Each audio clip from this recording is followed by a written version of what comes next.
Yamani mbushur me dyshime ndaj familjarëve të tij, vendos të ndjek gjyshin, teksa ecën pas tij një portë e vjetër dhe e mbyllur i zgjon kurreshtjen.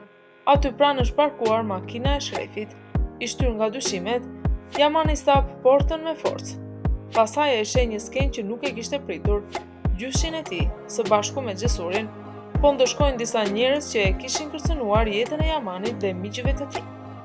Për një moment e shrefi kthehet drejt Yamanit, me sy të mbushur me lot ai tregon se tani do ta mbrojë, duke shfaqur dhimbjen që nuk ishte pranë tij, kur Yaman kishte më shumë nevojë. Mes tyre lind një afrim i ndjer, pa fjalë të mëdha, vetëm me gjeste dhe emocione të sinqerta. Nip e gjysh përqafohen, duke ndarë një moment që shënon një fillim të ri në marrëdhënien e tyre. Yaman, pas gjithçkaje që ka zbuluar, hapet me shoqen e tij. Ai rrëfen se tashmë nuk ka më dyshime ndaj nënës dhe gjyshit. Arsyeja është e qartë. Ditën e rrëmbimit, e shrefi kishte treguar se gjendej në kujdesin të sip dhe nuk kishte mundësi që ta ndihmonte. Kështu rrethi dyshimeve ngushtohet edhe më shumë. Për Yamanin, i vetmi që mbetet në hije misteri është i ati, Serhani. Në një festë çagla vishet pak më ndryshe nga zakonisht, por në vend që të marrë vëmendjen që dëshiron, ajo bëhet shënjestër tallish nga i dashuri i saj dhe nga Alazi. E lënduar dhe e turpëruar, ajo largohet me hishtje nga festa. Ryja që e vëren shqetësimin e saj e ndjek.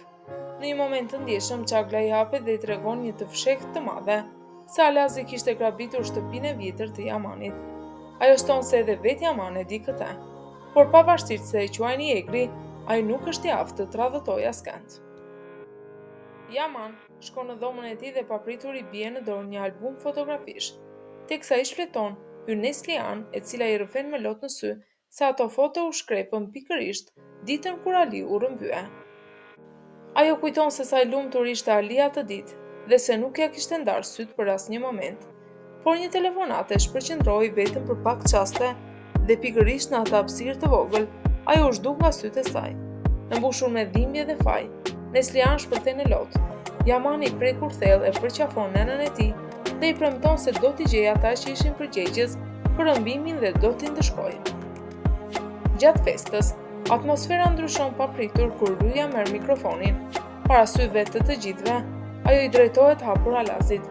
Me guxim ajo e akuzon se është egoist dhe se ende sillet si një fëmijë i papërgjegjshëm, por nuk ndalet vetëm aty. Ryja ja thot Roç se ai ka qenë i përfshirë në grabitjen e shtëpisë së vjetër të Yamanit. Pas këtyre fjalëve, ajo largohet e vendosur, duke lënë pas një sallë të tronditur. Alazi shokuar nuk di si të reagojë, ndërsa njerëzit përreth shpërthejnë me brohoritje, duke vlerësuar guximin e Ryjes për të thënë të vërtetën publikisht. Ryja shkon tek Yaman për t'i kërkuar falje që nuk e kishte besuar më herët, por Yaman i lënduar nuk pranon të flasë me të dhe i mbyll derën. Ryja nuk dorëzohet, hyn nga dritarja dhe aty Yaman, duke buzëqeshur me ironi, i thot se e ka falur, pastaj papritur i dhuron një puthje. Në atë moment, dera hapet dhe hyn Alaz, i cili mbetet i tronditur kur sheh afrimitetin mes Yamanit dhe Ryjes. Nga ana tjetër, Serhan largohet në eshtje i mbushur me dyshime. Yaman e vëren dhe vihet menjëherë në ndjekje të tij. Papritur ai e sheh Serhanin së bashku me dajen e Ryjes, pikërisht personin që i kishte rrëmbyer dikur. Yaman nxiton të përballet me ta, por turma e njerëzve i përzihen dhe i humbet nga syt. Tensioni rritet, Yaman e di kush fshihet pas asaj ngjarje, por ende nuk ka mundur që ta kap. Alaz i hapet çaglës, duke i rrëfyer se sa keq ishte ndier kur Ryja e kishte posturuar para të gjithëve, dhe se tani kishte frikë se Yaman po ja merrte vendin dhe vlerën. Por çagla e lënduar ja kthen me ironi. I kujton se edhe ajo ishte ndier po aq keq, sa herë që Alazi e kishte posturuar para syve të dashurit të saj. Ajo e krahason me Yamanin, duke theksuar se ky i fundit lufton për shokët e tij, si të ishin vëllezërit e tij të vërtetë. Me lot në sy, çagla i thot hapur Alazit, një fjalë që e thesh si thik. Do të doja që të ishe rrëmbyer ti dhe jo Yamani. Një moment i rënd ku plagët e së kaluarës dhe xhelozia përplasen fort mes vëllait dhe motrës.